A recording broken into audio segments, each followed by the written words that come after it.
संत ज्ञानेश्वर माऊली आणि संत तुकोबारायांच्या पालखीसह अनेक पालख्यांसोबत लाखो वारकरी पंढरपूरच्या दिशेने प्रस्थान करतात। विठुरायाच्या नामघोषात भगवी पताका खांद्यावर घेऊन वारकरी रवाना सुद्धा झालेत। वारकऱ्यांना वारी आणि विठ्ठला संदर्भात काय वाटतं, वारकऱ्यांच्या दृष्टिकोनामधून विठ्ठलाचं रूप नेमकं कसं आहे ते सुद्धा पाहूयात। पहिल्यांदा चाललोय, फार छान वाटतंय। पुण्यापासून चालतोय, फार वेगळाच उत्साह आहे। 12 महिने आम्हाला वाटते कधी वारी येते आमची। 12 महिन्यात आनंद हाच चांगला। अतिशय उत्तम असा आनंद या वारीमध्ये भेटत आहे। आम्ही दरवर्षी बारामती ते इंदापूर चलतो, एवढा आनंद कोणत्या सोहळ्यामध्ये भेटत नाही, एवढा आनंद या वारीमध्ये भेटतो।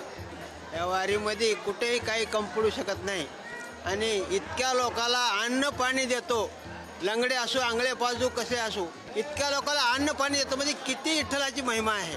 ही वारी एकात्मतेची आहे। ही वारी सर्व जाती धर्मांच्या भिंती तोडणारी आहे। येथे आलेला प्रत्येक जण हा कुठल्याही जातीचा आणि धर्माचा नव्हतो, इथं प्रत्येक जण हा माऊली हा असतो आणि ह्या वारीतून सर्वांना आनंद मिळतो। आम्ही गेली 2 वर्षापासून वारीला येतो। बारामतीपासून काटेवाडी असेल किंवा इंदापूरपर्यंत आम्ही नेहमी चालतो।